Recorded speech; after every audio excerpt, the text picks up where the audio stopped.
Welcome everybody to this latest webinar in a series of webinars called Winning Stories, put on by the Fetisov Journalism Awards. The Winning Stories webinars are really designed to promote the stories of our winners. And really, these are excellent. This is excellence in journalism, a really high order. And we have just concluded our appeal for entries for this year. And I'm very happy to say that once again, we've got more entries than ever and really high quality entries. So the Fetisov Journalism Awards panel of jury and experts is at this moment sifting through this superabundance of quality journalism, and will be producing a shortlist which should be available in 2 or 3 months' time. And we will promote the shortlist at that time. So today's webinar is to actually have a reflection on two things. One is the stories that have been produced by some of our winners, and we want to talk about how those stories were put together, and also a little bit more about the people behind them, because the people behind them are very special in terms of the world of journalism. They tend to be, they are freelancers, they're independent journalists. And so therefore, it's really great to be able to focus on how particularly freelance journalists are able to sort of cope with the changing world and the changing nature of journalism in these very sort of turbulent times. Our panelists are excellent panelists who I'll be talking to in more detail later on. They are Sarah Topol, who is the winner of our Outstanding Contribution to Peace for 2024, who's joining us. Fabian Federl was one of the winners in the environmental journalism category, also in 2024. Brigada was the winner of the contribution to civil rights a year earlier in 2023. We've also got a couple of really important journalists and editors who are not directly award winners, but are certainly distinguished enough to be sitting alongside these award winners today. They are Christiana Bedei, who's a freelance consultant and specialist in supporting freelance journalism from Italy, and Nadezhda Azhgikhina, who is a member of the Fetisov Journalism Awards Committee, herself a writer and journalist with a distinguished record, and was, for 6 years, she was vice president of the European Federation of Journalists. So she knows her way about the international scene as well in terms of journalist rights. So that's our panel today. And just before we get started, I wanted to just sort of give us a bit of background about why we chose this particular topic, The Future is Freelance. The fact of the matter is that we all know that today journalism is not an easy business, and it's certainly not an easy way to earn a livelihood. We've seen over the past decade lacerating attacks on journalism, not actually just the normal guilty parties from the corporate and the political world who try to massage the message and control what journalists are doing. But actually the internal problems of the news media system have caused enormous turbulence in terms of the news business being able to survive. And one of the great casualties has been the number of people who are employed directly in newsrooms to work on journalism. And there have been many hundreds of closures of news media outlets, and many journalists have been forced actually into a sort of independent living and freelance journalism just as a result of the circumstances. And it's very difficult these days for journalists to be able to earn a living. And one of the things we noticed is that not only are more people in journalism working as freelancers, but actually they're producing fantastic journalism. And more than half of the winners of the Fetisov Journalism Awards last year were actually independent freelance journalists, who are working on their own, seeking commissions for the work that they're doing, and they are proving that freelance journalism is no bar to the production of the best quality journalism to be found in the world today. So we want to explore how people coming into journalism, people who want to sort of make a career out of journalism, people who are already in journalism and maybe facing a sort of an independent, more independent future than they have had in the past, about the way that they can make the best of it and so on. So, I mean, I suppose the first point to make is actually there's nothing new about freelance journalism. It's actually been going on since journalism itself was being organized. Indeed, when I started out at the International Federation of Journalists more than 40 years ago, one of the first reports I produced was a survey on the changing demographics of employment in journalism. And at the time, we produced a report which showed that there was an explosion in freelance journalism. And the report, I even remember, was called "The Future is Freelance." So even the title of this seminar is not new either as well. And the future is certainly freelance. And if it is freelance, then it's certainly a difficult place to be to earn a living. So we want to provide some insights today in how the realities of modern journalism are being tackled and are being dealt with by people at the sharp end of it. And these are the freelance journalists. And we hope that the webinar will help freelance journalists and editors to strengthen their work and will provide useful tips, not just for people starting out on their journalistic journey, but also for how people who are working as freelancers are making their way as we go. There are, I suppose, the important thing to note is that being a freelance journalist requires you to be multi-skilled. It's not that you can produce a good film or a good report, although that's essential. Journalistic skills are absolutely at the heart of everything that we do. But in order to survive, you need to be able to navigate around a sort of very complicated world of commissioning, of dealing with sources, of building people's trust in order to be able to have your stories told. And about being convincing in what you do, not just convincing with the people that you're talking to in order to make your story, but also convincing in being able to ensure that your story will get published, that editors will trust you, and that they'll come back to you, and that your name will become automatically associated with high quality, reliable, and trustworthy reporting and journalism. And that's a tough ask for people, many of those starting out.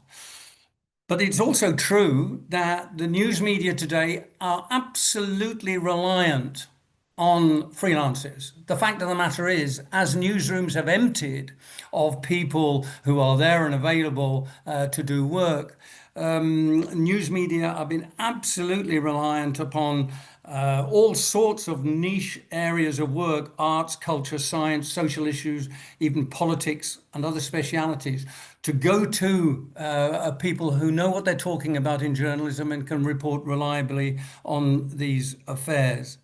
So I'm really hoping that what we will learn today is that the freelance world of journalism is expanding. We know that. It will continue to expand, but also it holds a very positive future for journalism. And I think what we want to do is we want to focus on how that is and how we can see that is happening.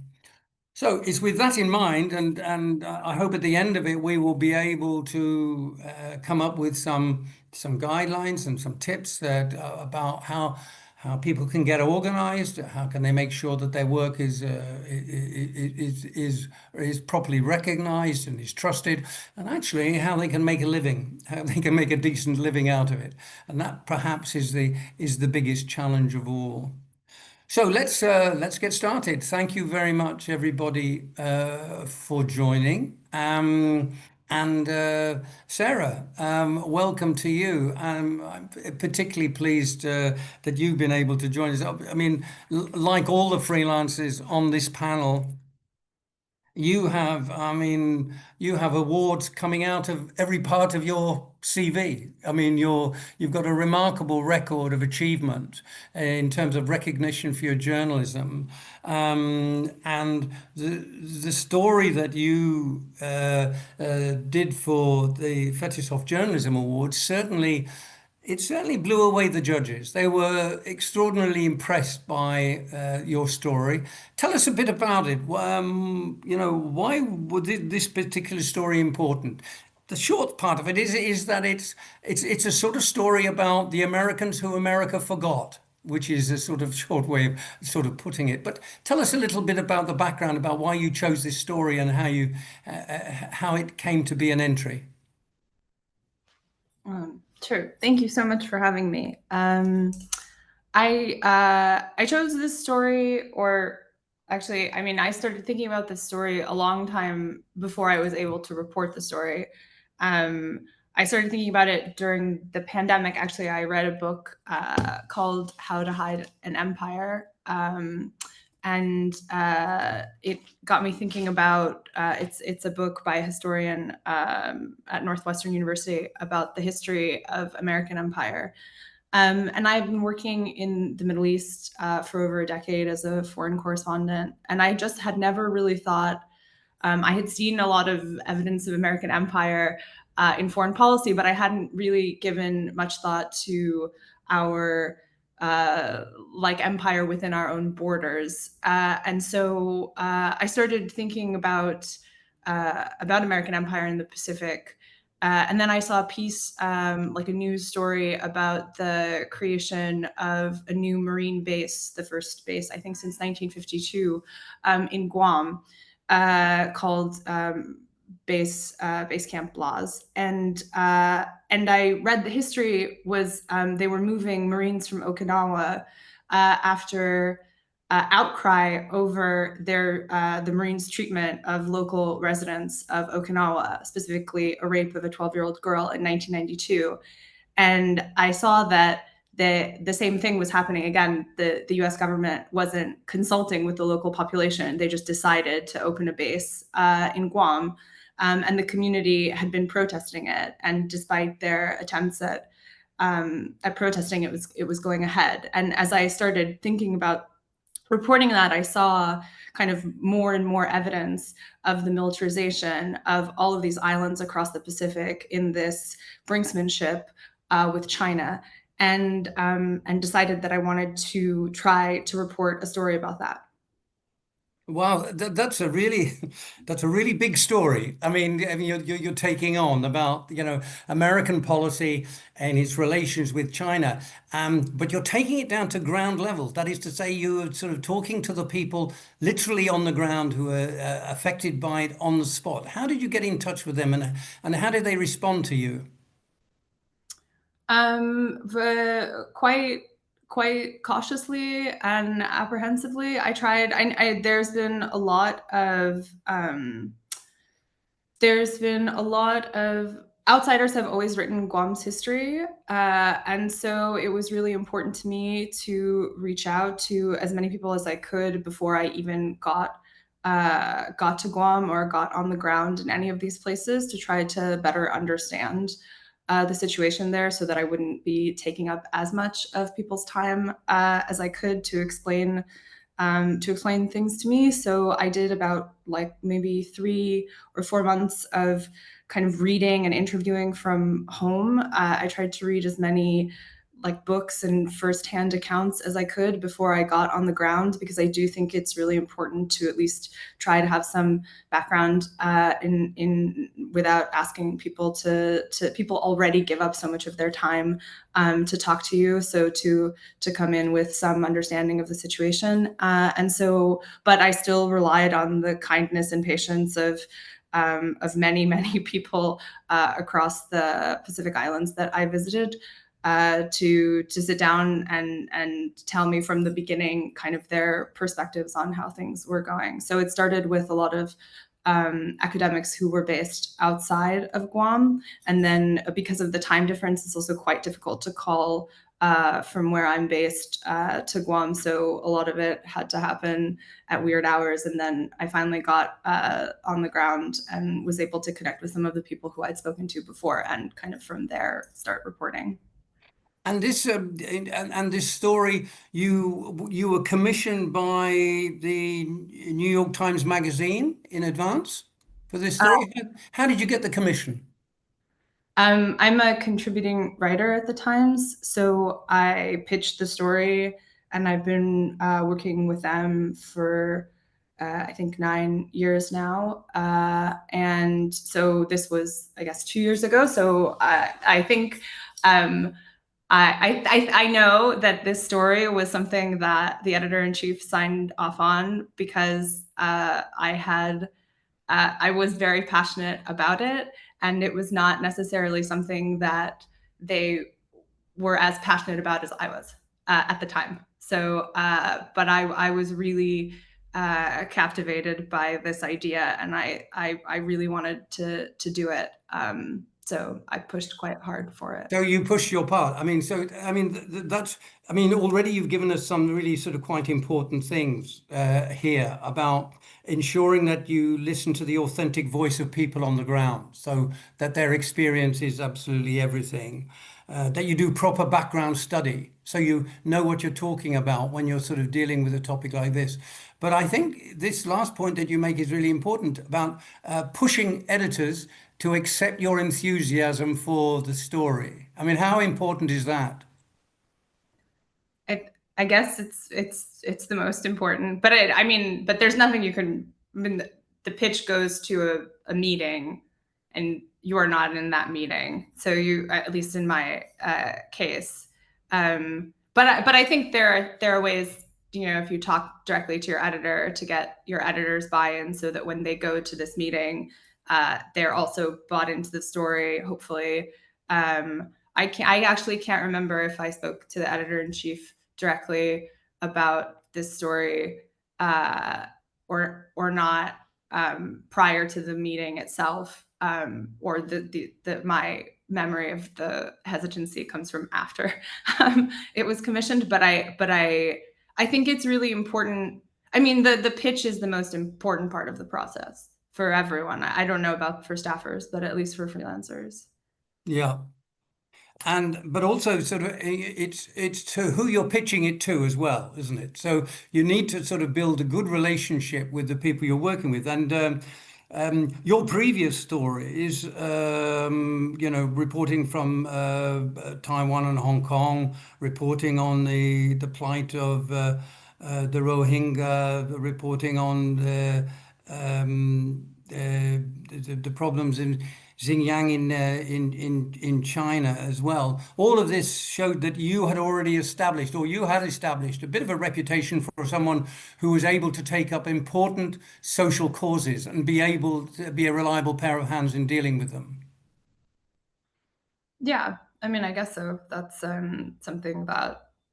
Tell me, what was the in terms of your sort of position? Did you ever feel sort of isolated as a freelance and lacking in support? In my career, sure. Yeah. I mean, I think, yeah, I mean, that's I never went to journalism school. So just, I suppose in every way, like to learn from how to learn to write, what is reporting I've never been on staff anywhere. So my whole career has been, as a freelancer. So, definitely, but at the same time, I would say that, you know, what ends up happening probably, I would imagine, to most freelancers, or at least to me, is that you will meet along the way maybe like a handful of editors who actually care and will support you despite the fact that you're a freelancer, or they will go the extra mile to help you feel supported in an environment in which that's not necessary. And so those are the people, you know, who you're looking to meet in your career. I think that's kind of, yeah. So I mean, I think again that's a really sort of important issue, which is to identify the sympathetic voices in your relations with media, and you know, and really to play to their strengths. Seems to me to be really valuable and so on. What has been the feedback from your story? What sort of feedback did you get? I was really happy and really honored that the people that I wrote about reached out and were felt like the piece captured a lot of the nuance. It's a really delicate situation in Guam.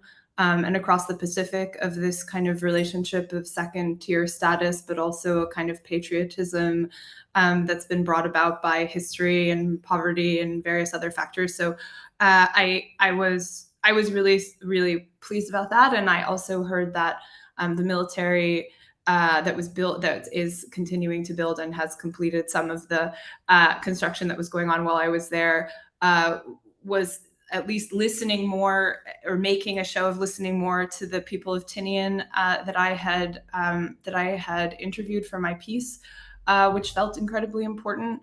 Including things like allowing cattle grazing in areas that they hadn't thought that they would be able to graze on. So that's what I heard after the reporting, which was really great.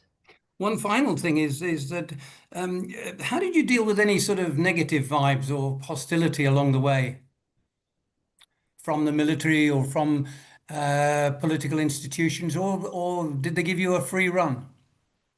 I think that people were, especially, I mean, the military was a bit difficult to deal with. This was my first time actually trying to get access from the military for dealing with the US military.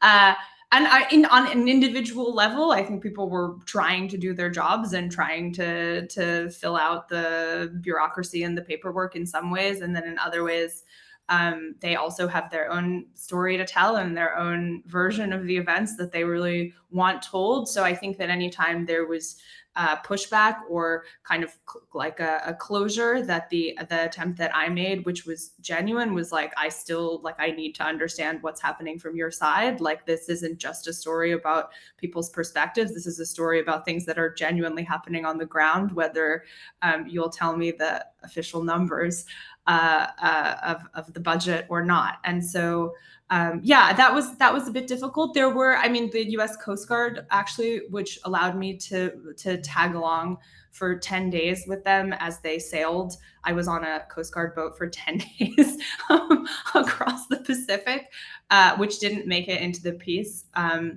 They were quite, they allowed me more access than they had to, I think, other journalists. But there's only so much space that we can. Look, thanks very much indeed. And congratulations once again. I mean, great story. And you've touched on a lot of sort of issues, which I think gets to the heart of the challenges facing freelance journalists. And so thanks very much indeed for that. Fabian, I wonder if I can go to you. I mean, a lot of what you heard must resonate with you as well. But tell us a bit about your story, which I thought was a remarkable piece of journalism. So tell us a bit about it and the background to it.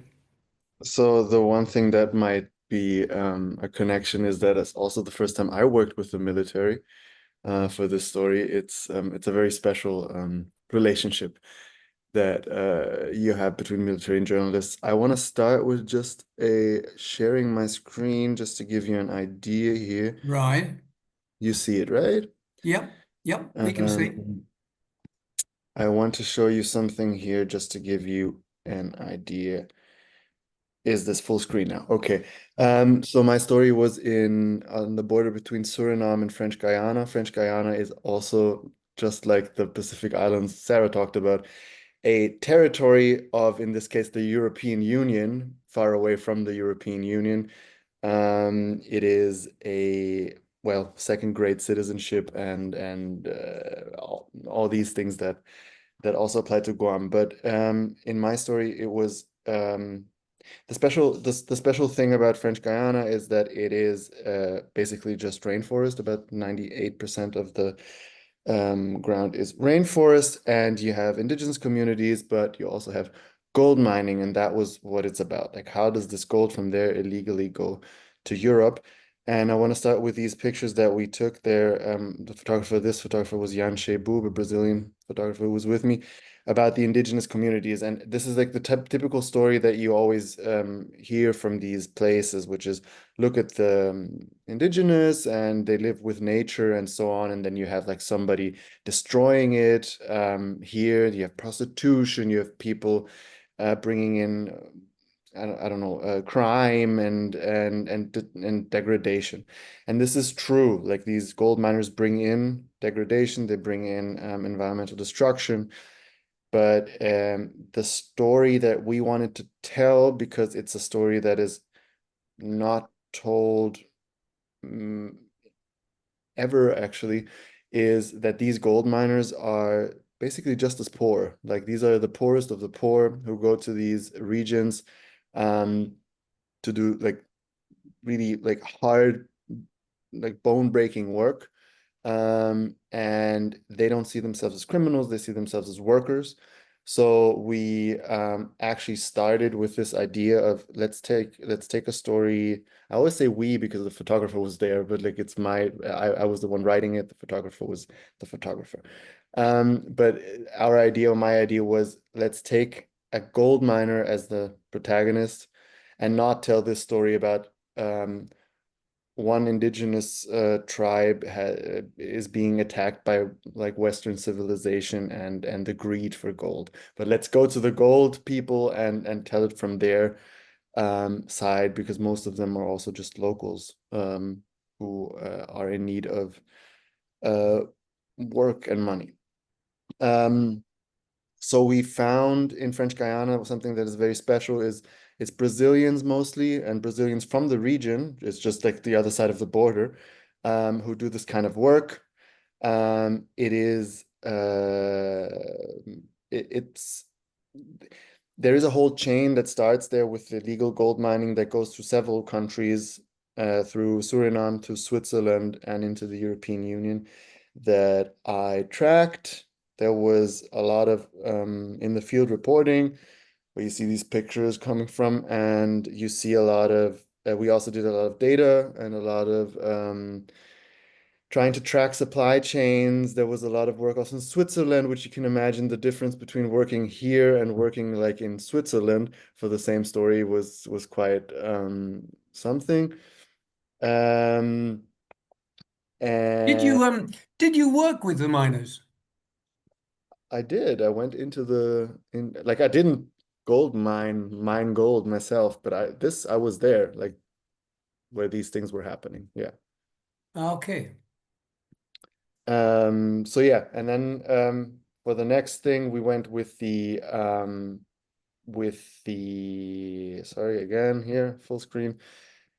With the military to the same place. So there we had both sides, right? Like, we went with the gold miners to the gold mine. Then we went to the indigenous territories to talk with the indigenous about the gold miners.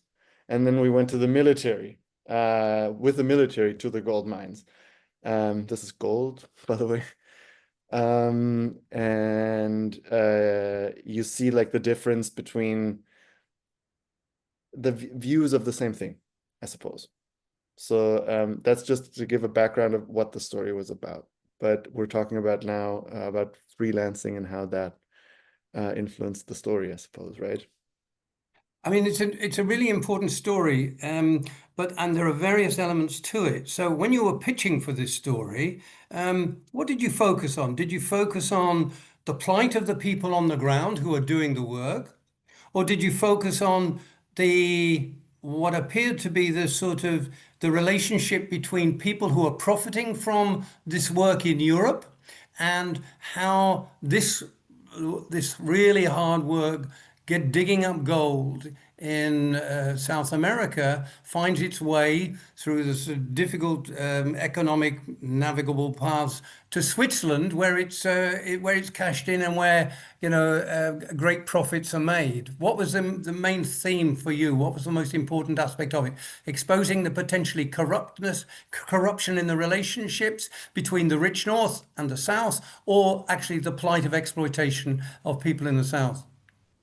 So there was actually like more the second, but there was a third thing that we had as the first idea, which is these Brazilian settlements inside of France, like French Guiana is France, like these Brazilian settlements inside of the territory. A lot of times they come with this frontier mentality, and in the first cohort of people who build a new settlement in these jungles, there's always a priest, and I mean an evangelical pastor priest. So we wanted to actually focus on that because they take a tenth. It's like in the like 13th century. Like you have the pastors, the evangelical pastors going with the miners, and you pay them 10% of your gold. So this is like that was the idea. First, we take the religion aspect of it, and then when we were there, we saw that this is happening, but this is so normal to the people there that nobody even like questioned it that much. Um, uh, it actually went into the story. I think it went into the radio part of this. Like we did a written part, a radio part, and then there's also like a spin-off. There's a lot of things happening with this story, but the one that got the award, I think it didn't make it into the story, the religious aspect. So that was how we went in that's how we started the idea. But then when we came into these settlements and we stayed at these, I stayed in one of those settlements for 7 days and another one for 5 days. And I think it changed from there to the human exploitation, not north south, but actually like the drama of like being somebody who lives there in a European territory, right? This is like these are not European citizens, but they live in Europe, the residents in Europe. The kind of violence that happens that is just normal there, the disease that is normal there, and the misery that is normal there. And since we don't make like misery porn in journalism, we wanted to make this like to embed this into some kind of question that actually touches the reader. So I just had one look of where does this gold go, and it took us less than about 10 minutes to find out it goes to Switzerland. Like it was really like something that came when reporting was almost done, and that's how when we linked it to Europe, and then basically a new reporting trip had to start because we did the whole on the ground thing, or I did the whole on the ground thing, and then it opened up a whole new question about the supply chain. So then I had to go to Switzerland to do So that. look, this is a really complicated and difficult story, and it has within it all sorts of elements which are potentially really good stories in themselves. There's a question of the cultural dimension. There's the economic exploitation. There's the political nature of the relationships, and there is the risks that are associated with it, with the presence of military as well, and so on. So, how did you pitch this story, and how did you get it published? I mean, and did you get a commission beforehand? How did you take it forward from the idea that you had that this was a story? How did you make it work as a piece of journalism that you get paid for? So I have been a freelancer for most of, like I'm 38. I've started like maybe 12 years ago freelancing, and I did 2 years on staff before. So I have a little bit of an idea what it is on staff, but I was on staff at a daily. It changed a lot. So in these 12 years, I have worked on commission. In the beginning, I have worked always like I do my thing and then I sell it, and it always worked. Then I started to work on commission, but in the last like 4 years or something, I usually do not do any stories that are not backed by a grant before.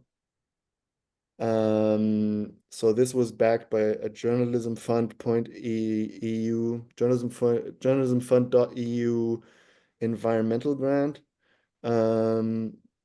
which was enough money to get me there, and to pay the photographer. And then the second part of it was paid by the magazine when I had to do some work in Switzerland. Okay. I pitched it. I mean, I have an ongoing relationship with that magazine and with two magazines in Germany and one in France. That is like an ongoing relationship where I basically have carte blanche from them to pitch to grants. So they give me just a paper. Hey, we take the things that Fabian does. And then I go to the grant, and then they have like the security that I have the contacts at the letter of interest of a magazine, and then if I get the grant, I go back to the magazine and say I got it, and then they take it or they don't, but they usually take it, and then we see if there's like some overhang budget where I need more of a travel budget or something, and the normal writer's fee goes like is paid by the magazine. So there are two really important aspects to this part of your story, which is the ability to use grants that are available for investigative journalism, and there are quite a few sources that will provide with grant support that'll give a bit of seed money to journalists to go and do their stories and so on. That's one aspect of getting access to those funds and how one does it. But the second thing is this question of the letter of interest. That is to say, establishing a relationship with a media organization and then relying on them to at least give you some credibility with the potential grantee, the grant-making organization, that you're reliable. How does one build those relationships to get them to work? It's just like everything. Like in the beginning, it's hard, and then it gets easier. Um, because in the beginning, nobody knows you, and they have to like put faith in you without knowing you. But now the people I have been working with for 12 years, they know me. So now it's easy. I don't even remember the time where it was hard, but I remember that it's hard. That's true. Most of us don't remember the hard times, particularly as life gets better as we get older. That's true. But it is hard. That sort of that question about how and to what extent do you rely upon advice and guidance from people who are swimming in the same pond as you are? You know, fellow freelancers, fellow correspondents who are, seeking support and so on. How much networking and sharing of information is there, and how valuable is it? It very much is. Like most like I'm also like an immigrant. Like I'm German, half French, but I live in Brazil. So I moved countries, and of course the first people, apart from like personal friends and so on, that I met here are other journalists or other correspondents from other countries that are here, and then starting to get to know the local journalists and so on. But I got my first assignment at the New York Times because I knew the New York Times correspondent. I got my first assignment for like some German outlets there because I met the German guy living in Brazil, to get like a connection to that magazine in Germany and so on. It's super important, and also something that I recently got more and more aware of is that a lot of correspondents and a lot of foreign journalists do not use all of the um, possibilities that we as freelancers have to get funding. A lot of people I know here only work like on commission, and if there's and if there's they send it to all the magazines, but they have like reporting costs of $10,000, so no magazine wants to take it. So and when I told them there's funds, there's grants, there's scholarships who can help you with that. Oh, which ones and how do I apply and so on. So it's also good to exchange with other freelance journalists in the region where you live, if it's the same case as me with like a regional thing, to exchange these ideas. Fabian, look, thank you very much indeed. I think that last point is really, really important. And that is a sort of, we need more of a recognition that there are funds available for journalists to do good work. The question is making the connections. And I know that the investigative journalism organizations, both in Europe and North America, are tremendously important in identifying where one can go to get support for this sort of journalism. But I think it's a very good idea to try and get a way of sort of sharing this information about grants that are available, how journalists need to sort of follow them up, and how they can interact with the organizations providing grants, and at the same time establish good trusting relationships with potential publishers of the work that they're doing. And I think you seem to have sort of worked out that sort of particular problem extremely well. And congratulations for that. And also, again, congratulations for your award. I think that the story you did was great. What was the follow-up to it? Was there any sort of positive outcome for this story? Well, yeah, you're gonna see it in the inbox of the next awards. Um, Ah, I actually got the Pulitzer Center's fellowship because of it. So I got like a year of financing because of the story. And then a 4-part podcast series went out, and another like another centerfold spread in a newspaper in Germany. I'm and I'm currently actually working for Her Majesty's government on a report on Surinamese gold trafficking. So oh, wow. it's like Well, a lot of things congratulations to have that. But happened actually, since then. that's another important lesson, which is good journalism, good stories opens more doors. And so, Yeah, it's great. So you need to build upon the successes and so on. Thanks very much indeed for that. That's thank you. fantastic. Anna Kat, can I turn to you? You've heard two fantastically positive stories about our winners. You yourself were a laureate for the FJA in 2023. And I remember your story. It was fantastic, really very interesting story, and a very difficult story as well, with political sort of background as well. How do you feel about what you've heard? And tell us a bit about your story, and also a bit about how you got started. Yeah, I think a lot of what has already been said resonates a lot with me about just some of the challenges of pitching, and also, when you want to do those bigger stories and finding that support. Because I think, as you mentioned at the beginning, there is a lot of great work that's being done by freelance journalists, but I think it takes a while to build that trust. I freelanced for about 7 years from Central America.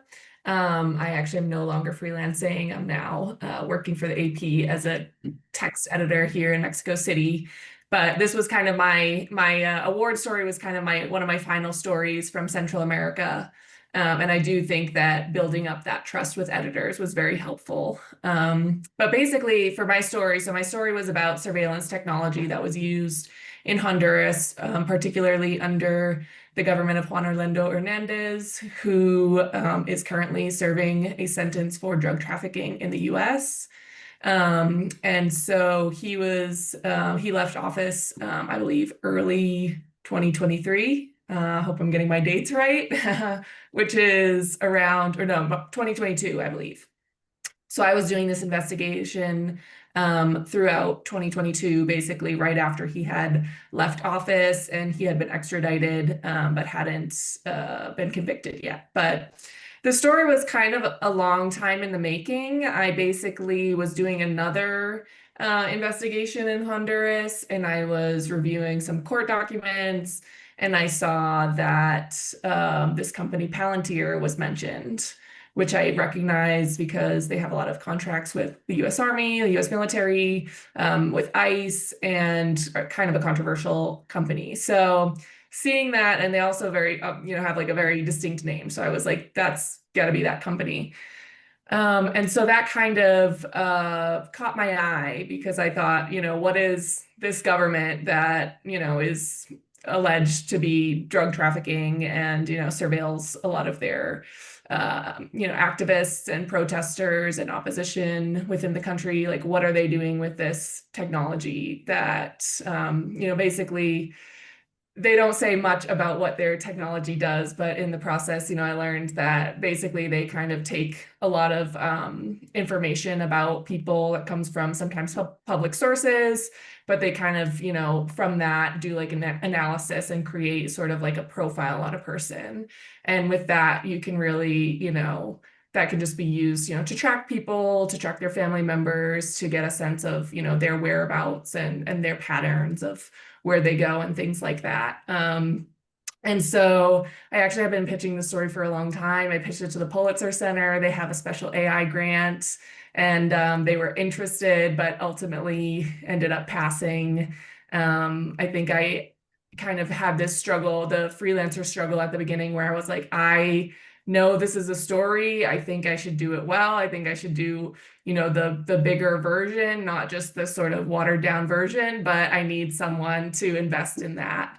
And I can't just, pitch it to someone who's going to pay me a few $100s for it. So I was trying to get a grant, and then I saw this grant opportunity or special fellowship from Coda, which is the outlet that eventually published the story, and they focus specifically on tech and authoritarianism. So I was like, this is perfect fit. And they had their own fellowship. And so basically I pitched to them. It was a little bit easier than some other grants because I didn't need to get the partner outlet. They were the outlet that was going to publish it. And then that was when it finally came together, and I got the go ahead and got to spend months digging into it, and started with one company, ended up kind of spiraling and realizing it's actually a whole web of companies that the country was using. And that's how my story came together.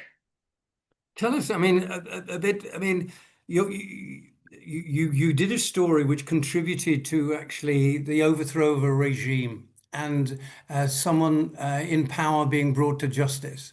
By any stretch of the imagination, that's powerful journalism holding people in power to account. To what extent were there risks involved in that process? Yeah, as I mentioned, Juan Orlando Hernandez, he is now in prison in the US. But I was doing this investigation basically, right after he left office. I covered the election, that led to Xiomara Castro, who's the current president, coming into office. She's from an opposition party. And so the country was kind of going through this big transition. But at the same time, some of these power structures don't just disappear overnight. So, a lot of people who are still higher ups in, the police, the military, still operating. And I think at first I got a lot of access. I think that they maybe didn't expect that I was really like what I was really digging into, or, thought it was going to be some smaller story. And I think at first, they were kind of open. They gave me a tour. They showed me the Palantir unit. Wow. And their discourse was like, well, we need this to fight drug trafficking, and this is helping us to fight drug trafficking. But yeah, I think as they started to, realize a little bit more of what I was digging into, that relationship got a little bit more tense. I was also doing an investigation on surveillance technology, so I don't know how paranoid I started to get, but everybody's telling you all these things that happen to them that, indicate that they're being surveilled, and then you start to see things that you're like, that's a little bit weird. I remember one call where I called like a human rights agency, and I was like, oh, I'm sorry, I can't hear you that well. Like there's this echo. And they were like, oh yeah, it's because they're listening to us. And it was like this weird moment. And then afterwards I was like, what line is tapped? Is it my line or is it their line? So that was like very weird. So kind of weird things like that started to happen, and I was living in I mean, Honduras. that does raise a question of cybersecurity. To what extent, when you're dealing with stories like this, I mean, how do journalists protect themselves from snooping? I mean, how do you ensure that your work, your confidentiality, which is what is one of the ethical values of journalism, how you maintain that and ensure that, you know, your work is not being compromised? Mhm. Yeah, I mean, I think it's tough. I tried my best. There's, different things that you can use, like, trying to use Signal, and if you think that your phone is compromised, not taking it into certain areas. I don't use my phone for my recordings. I know a lot of people do that. But just knowing all the ways that people can get into your phone kind of has made me a little bit more skeptical of that. So I think there's ways that we try to protect ourselves, but also, from doing this investigation, I also realized, there's a lot of really powerful technology out there. And so it's really difficult. I do think that, I'm really grateful for all the people who spoke to me. A lot of them, most of them on the record, just because that they want to talk about what's happening in their country and they think that it should be made public. And I think, that's a decision that, I had many conversations with people about. And I think that, they came to that conclusion themselves. But, when people are wanting to conceal their identity, then it is difficult. You have to be more careful to make sure that there's not a way that, bad Sure. actors can I mean, figure I that. think that, I mean, you're highlighting something which is really important, which is the need for some security, that journalists need to be aware of the need to use secure methods for communications, but also they need to protect their data, and they need to make sure that they're not exposing themselves, or their sources. And in today's world, that is more difficult than ever. One other thing I wanted to ask you've been a specialist as well on migration reporting. Migration is one of the big stories in the world today. Every part of the world, the whole question of migration is a story which is told, and very often it's told in very politically charged terms. And it becomes a sort of an instrument, one way or another, of political policy. And it's very difficult sometimes for journalists to navigate through that sort of particular problem. I mean, how do you sell a story, for instance, about migration when there's a very hostile environment politically to any sort of positive reception of these stories?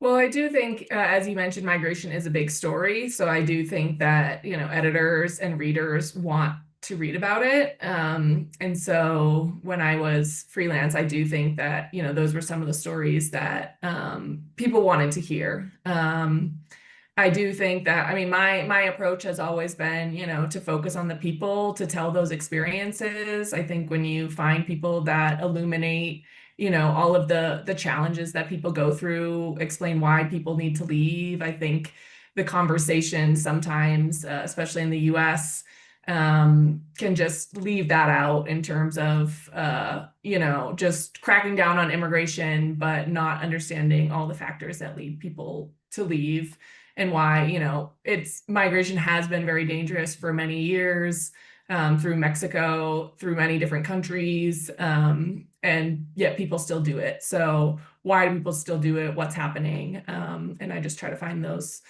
stories that can connect with people.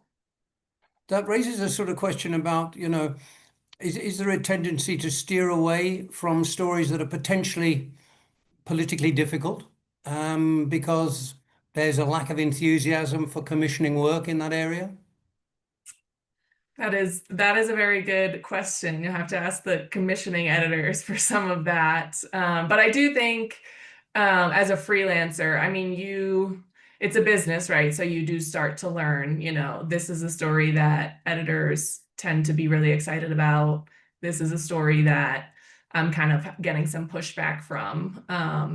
And so, yeah, I mean, you do have to kind of make that calculation sometimes of what you invest your time in. And yeah, it's unfortunate that some stories probably don't get told for that reason, but Right.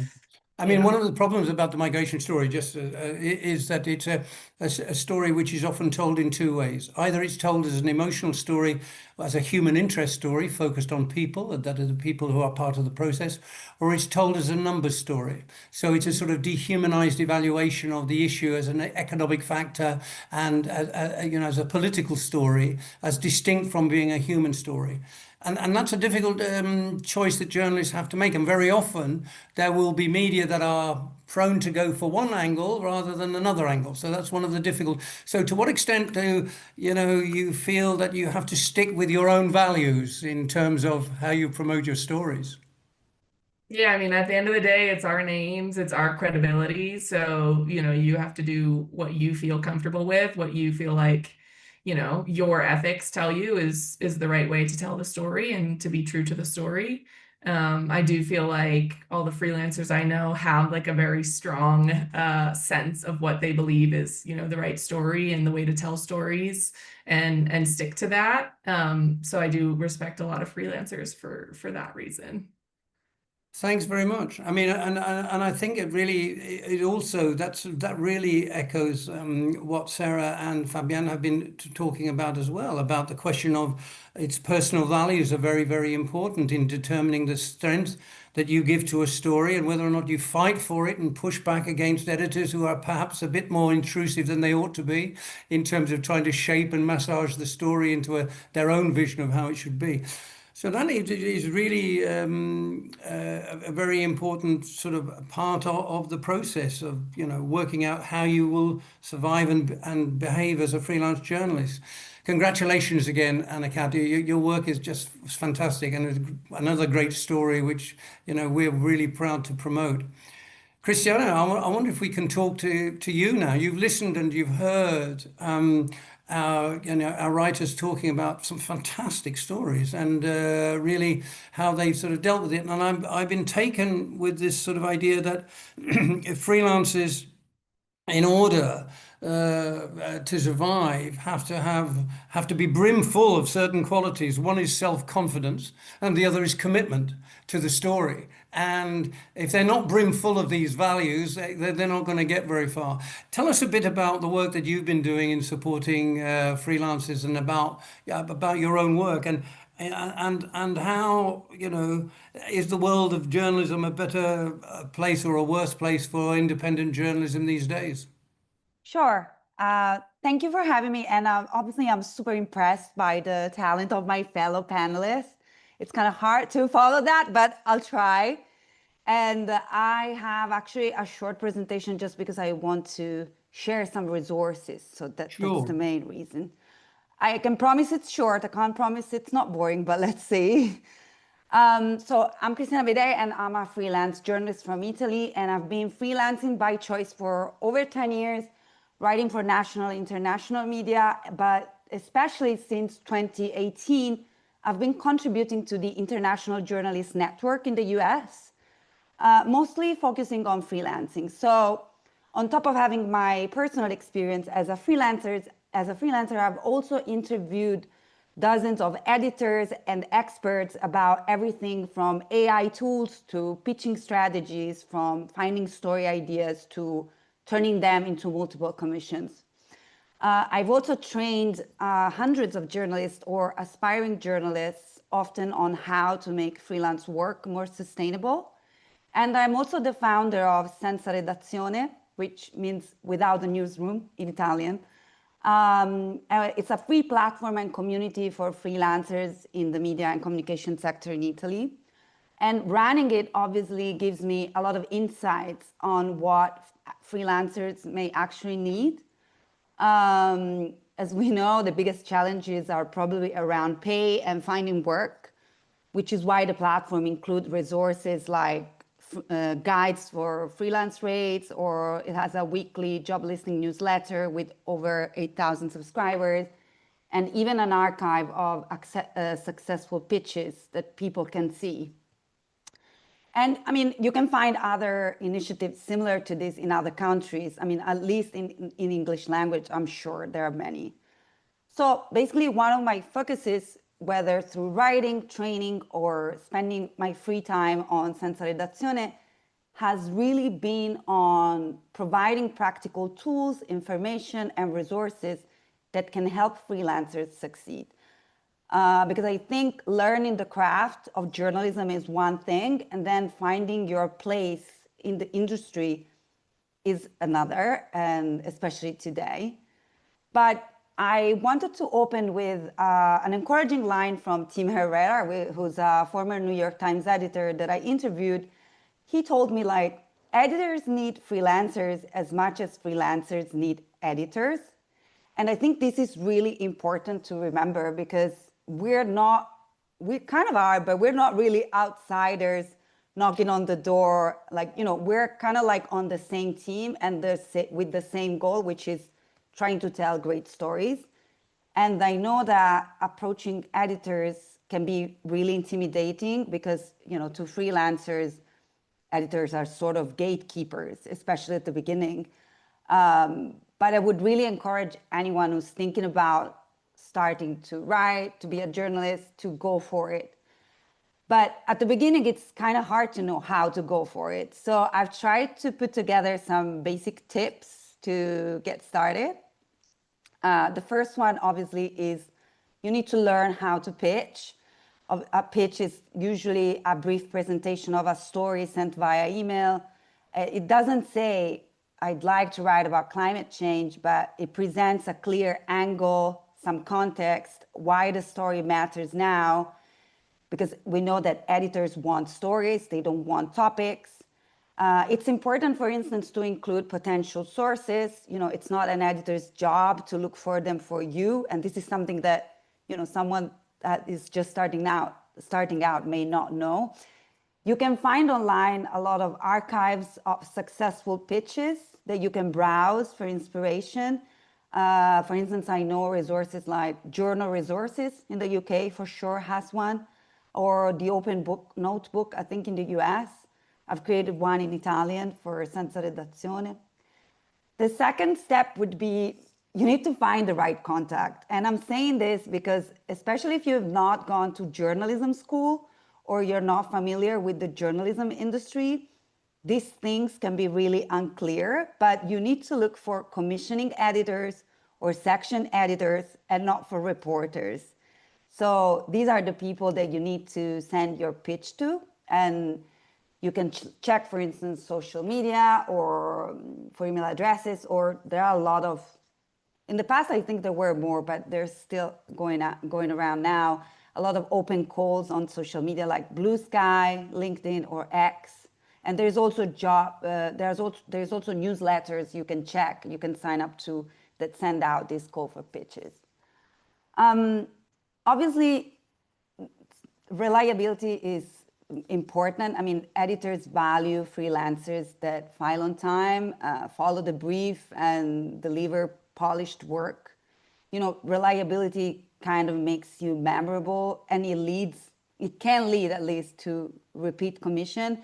And I remember, especially at the beginning of my career, I found it more effective to go back to editors who had already trusted me. That's what my colleagues were saying already before, like this idea that, sometimes rather than constantly chasing new outlets, because maybe you want to widen your portfolio, it can be worth it to insist with the editors that already commissioned you so that you can build relationship, and also at one point maybe be assigned stories without pitching, which will save you time and will save you energy. And also because pitching and writing, the whole cycle of pitching and writing can be rather exhausting. I wrote niche with a question mark because I don't think a niche is essential, but I think that at the beginning, especially, having an area of expertise can really help you to come up with more story ideas, because you're probably going to read more articles about that topic, so you can think of different angles, and it will also help you build credibility in that field. For instance, I started with art because I have an academic background in history of art, and then I moved to gender issues in the arts, and then gender issues in the health sector, and then health in general, for instance, right? And then, I mean, freelancing can be rather isolating, especially I think if you're not living in a big city, like a big media center, you know, where there's a lot of other journalists around you, which is, for example, my case. I lived in London in the past, and now I live in a small town in Italy, so it's completely different. I don't have many journalists around me, but you can still find a community of peers, even just online. And I think as a freelancer, that can make a huge difference. And it will also make it easier, not only for, you know, as Fabian was saying before, for instance, like you can share tips and resources, but I also think at the very beginning, it makes it easier, for instance, to deal with rejection, because you will realize that it happens to everyone. It's not you. And one more thing I wanted to add was, you know, freelancing based only on pitching and writing, as I said, can be very exhausting. So many journalists nowadays diversify. In my case, for instance, I also work as an editor, as a media trainer, and I run a newsletter with its own little revenue. So I'm still 100% a freelancer, but I do different things. I think journalism gives you many transferable skills that you can ethically use in different ways. Also so that you can focus on the projects that you really care about, like, you know. But there's another thing I wanted to point out, and that is that freelancing doesn't only depend on what we do as individuals, but it also depends on how newsrooms treat us. And one important resource that I didn't create, but that I covered for IJNet, and then I also translated into Italian for my platform, is the best practice guidance for organizations working with freelance journalists. So these guidelines actually show how newsrooms can work with freelancers more fairly. They were developed in the UK by journalist Donna Ferguson for the organization Women in Journalism, together with Elma Wilkinson and Lily Cantor from Freelancing for Journalists, which is a podcast and a platform for freelancers, and Anna Codrearado, who's the author of You're the Business, which is a guidebook on freelancing. Some of the references in the documents are UK specific, but most recommendations can easily be adapted worldwide. And you can check the guidelines, the QR code on the screen or on the Women in Journalism website. They mainly cover 3 areas, which is payments and fees, pitching and writing, and freelancers' rights. And they give freelancers a tool to advocate for fair treatment. And obviously they give editors a framework to build more respectful collaborations. Of course, they're not rules or laws that newsrooms need to abide by, but I think, and I mean, the people that created them think the same. They can be a first step toward recognizing that some practices are really unfair and really harmful. So for instance, some of the key recommendations are about timely payments. You know, even just like payments should begin once the work is submitted and not after publication. This is a huge problem in freelancing because sometimes an article will only be published months later you filed it, you know, especially maybe with magazines. So then you will have to wait months to be paid for work that you've already done. Or other recommendations are around rate transparency. For instance, organizations should publish and regularly review their minimum rates or standard rates, or clear pitching guidelines. You know, there should be clear instructions on how to submit a pitch, and there should also be context to send that pitch to. It would be so much easier for everyone, even people starting out, just to, you know, even just find the confidence to pitch. And, you know, other tips about, I don't know, clarity on pay structure, for instance, like whether it's per word commissioned or published, or even safety and insurance. The guidelines advocate for freelancers on risky assignments to have the same protections as staff. And I want to stress that if all these things sound like common sense to you, it's because they are, but yet they are still not applied consistently, which is why I think it's important for freelancers to remember that sometimes it's not you, it's the industry. But having at least a document that can tell you, okay, what you think should happen, it's actually right. The fact that it's not happening doesn't mean that you've not identified a problem in the practice.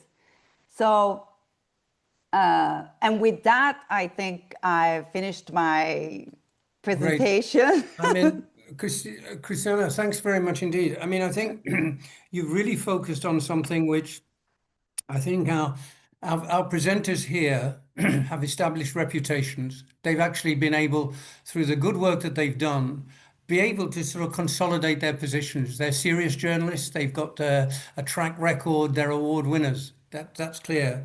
The real sort of problem is that the ones who are having most difficulty are the ones starting out, are the journalists who are trying to make their way in the world.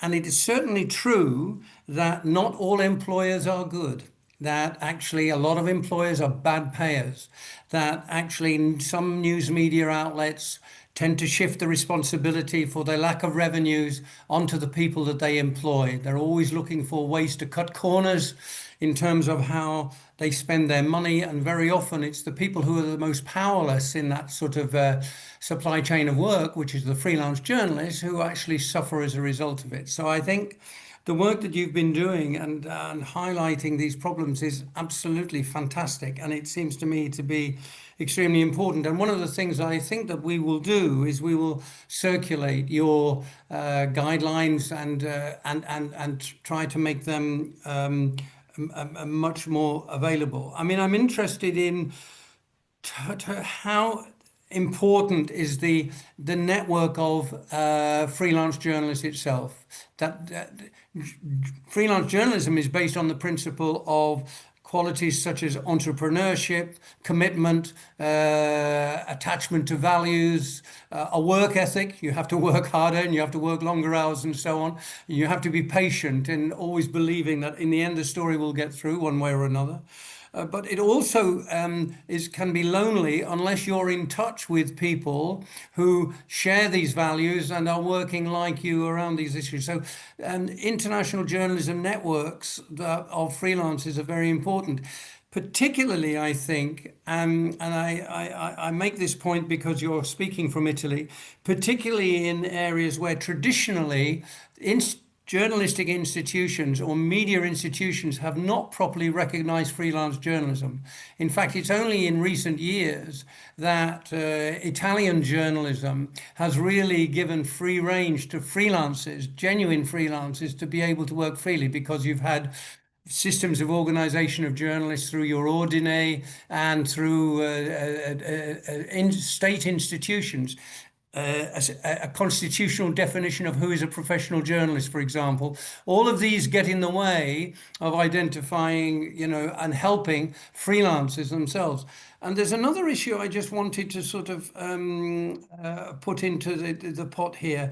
A lot of people these days coming into freelance journalism are not only working in journalism. Sometimes they're working as lawyers. Sometimes they're also working as teachers. Sometimes they're also working, in other professional areas. And they want to be journalists, but because they cannot make a livelihood out of journalism, they're having to sort of mix different ways of doing things, which is a very big challenge.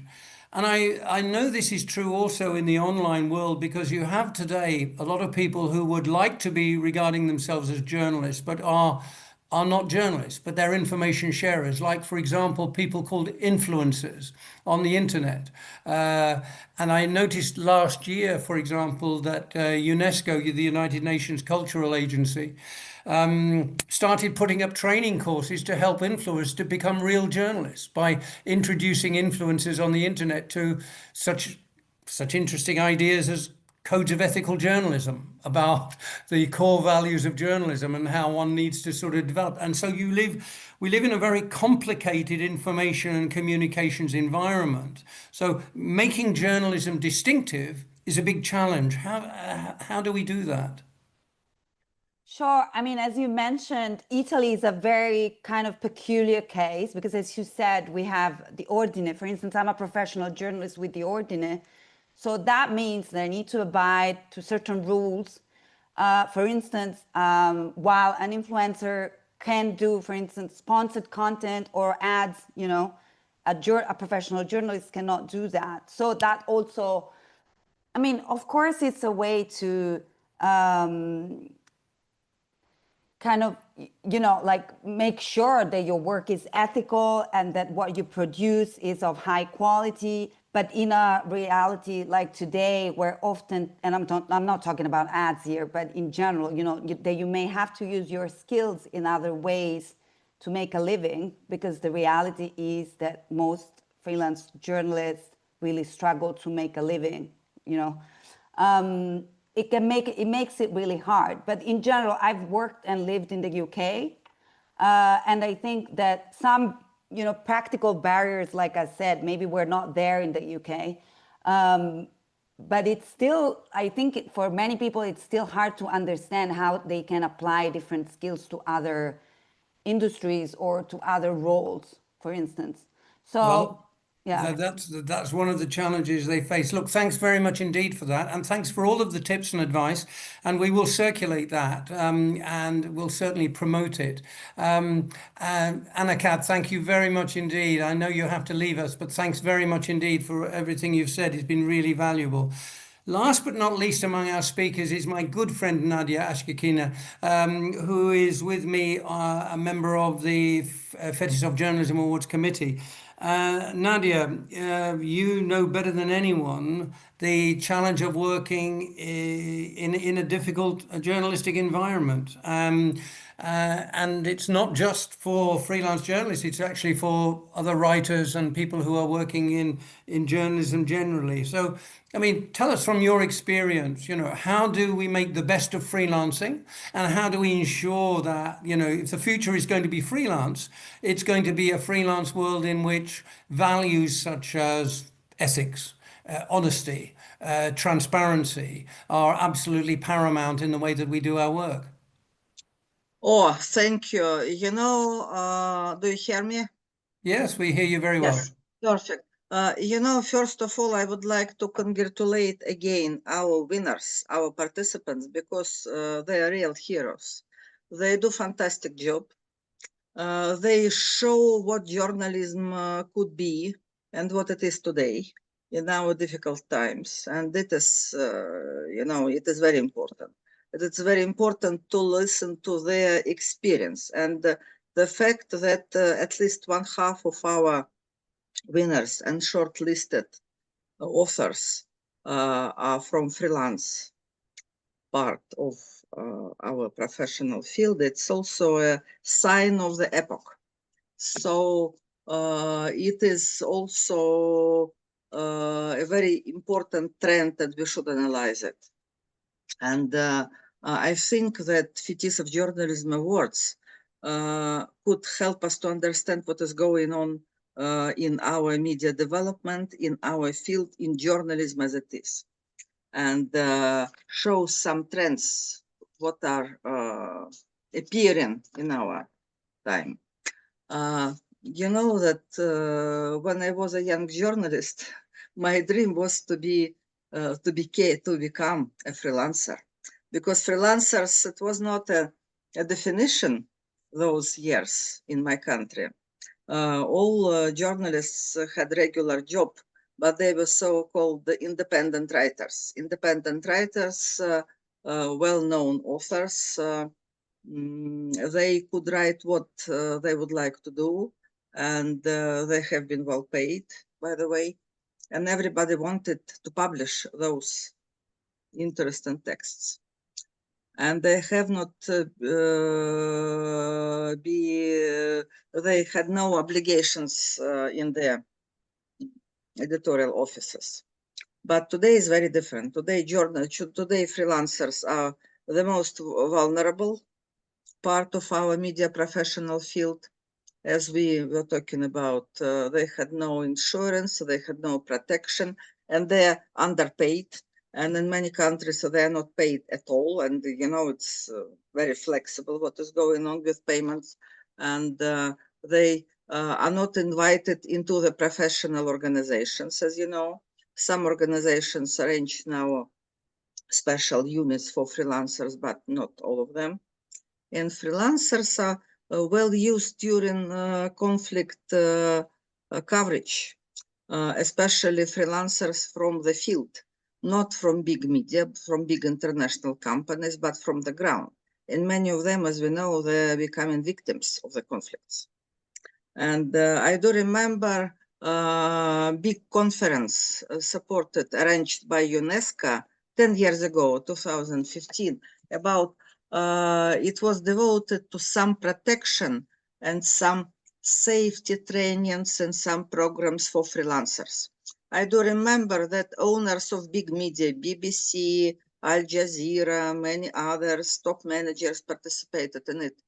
And nobody came to any conclusions. So it was just general discussion, but nothing has been decided finally. By the way, at the same time, they couldn't agree that, for example, all those media could devote one page, one part of the page, 1/3 of the page of their publications to killed journalists during the day of killed journalists, November 2nd. So it was a question raised by Guy Berger. He was a chief of Department of Free Press in UNESCO, and nobody could answer. Those people around the table, they were silent. They were very shy. They were responsible for that. They couldn't pay. They were responsible for publication, but they didn't decide to do that. I do remember it very well.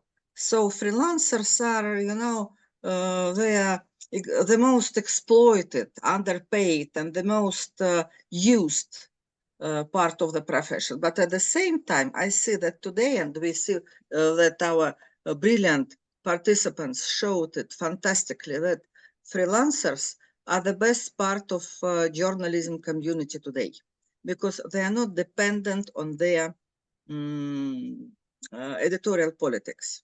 Many people in mainstream media, and I do know that exactly, that they are very shy. They cannot do what they think they must do because of some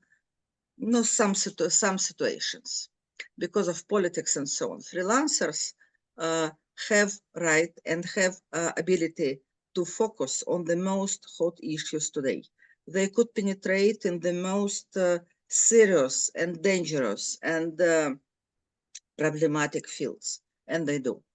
Freelancers develop our profession, and group of freelancers, because we see that in the Fetisov Journalism Awards, winners and shortlisted texts, we see groups of freelancers together with sometimes journalists from mainstream media, sometimes with experts and NGO representatives.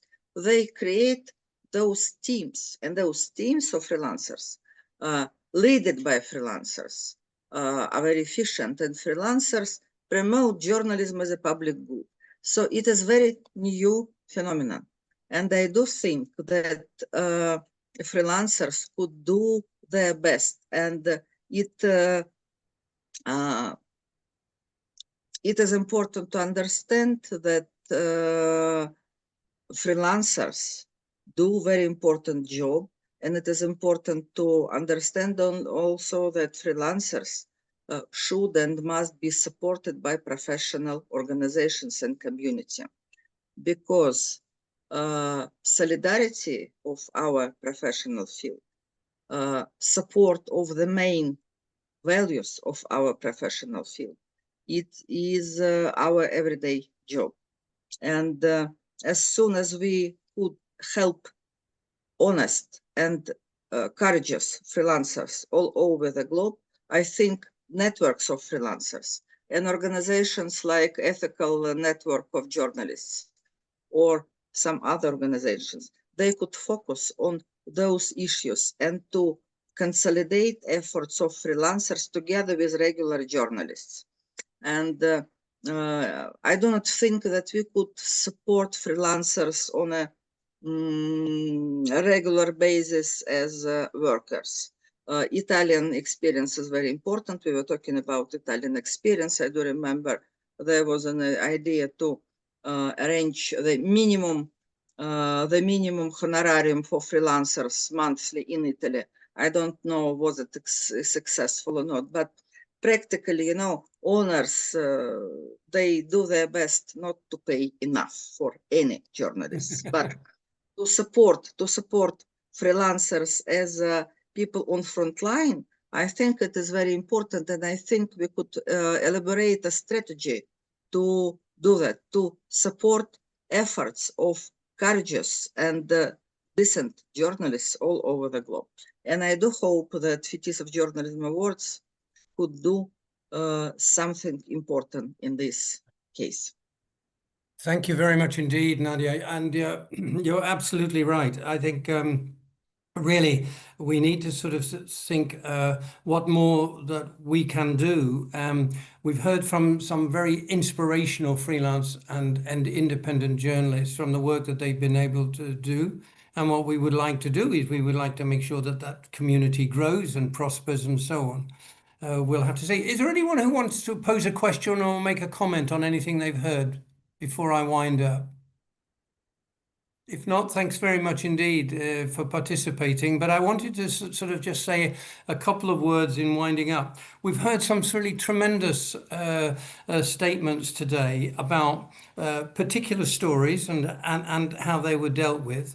And I think we've shown that, you know, despite all of the problems that exist, there are good reasons to be optimistic about the future of journalism and actually the future of freelance journalism. I mean, I think that's right. Christiana has sort of particularly highlighted how there are networks and information is being made available, and we do need to name and shame media employers who treat their freelancers badly.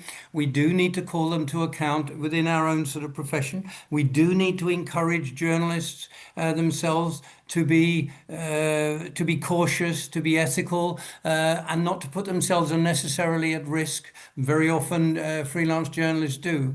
And we see that in very recent times with the terrible events that have been going on in the Middle East, where the whole world has been relying upon a set of freelance journalists, if you will, to actually sort of broadcast and put out information about one of the most terrible and challenging stories of the times.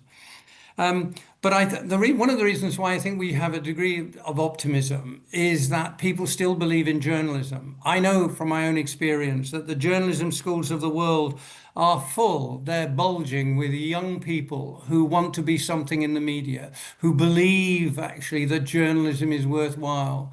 And, you know, these are not people who just, you know, are following some sort of dream of becoming a big thing on TV, although a lot of people would like to be a big thing on TV if they could do it, but who actually sort of believe in the ideas of truth-telling, about sort of seeing journalism as a public service, being able to tell truth, hold power to account, sort of tell stories that are not being told. And I think that this is wonderful. I think that those young people who are in the journalism schools are coming into, when they emerge, will be coming into an environment that is potentially very, very hostile. There are not many full-time jobs that are available. It's very, very difficult to get yourself onto the first rung of the ladder of a career in journalism. And it's absolutely inevitable that you will begin as a freelance one way or another. So we need to make the sort of conditions for the transition into journalism, you know, as easy as possible by providing good information, pointing people towards networks of support that they can sort of build upon, encouraging employers to respect freelancers, respect their rights, and provide them with the maximum amount of support that they can. And we've heard that from Nadia and from Christiana as well. And I think the examples that Fabian, Kat, and Sarah have shown about what can result from good, open, transparent journalism and straightforwardly honest relationship with your commissioning editors and the people that you rely upon to tell those stories, particularly your sources, are absolutely the key to the future. So I want to say thank you very much indeed to all of you for participating. It's been absolutely marvelous, and we've learned a lot in this exchange, and it's made me sort of rethink about what more do we need to do to strengthen freelance journalism. Certainly, we need to sort of highlight once again through the Fetisov Journalism Awards that when a freelance is working and winning awards, we do need to promote the success of the work that they have achieved and so on. It does a great honor to us to be able to sort of promote the work that freelancers are doing and journalists generally, but also it really gives us a lot of hope for the future. So thank you all very much indeed. We will be continuing the process. I'm happy to announce that next year the Fetisov Journalism Awards will be presented in Cyprus. We're going to have special activities in Cyprus for our awards next year. And we'll want to keep you in touch with what we're doing. We have a network for our freelancers and all our winners as part of the expert group and council. And we are hoping that this will grow as time goes by. Thank you all very much indeed for taking part in today's session, and good luck for the future. And I hope that we'll meet again soon. Thank you very much indeed. Bye-bye.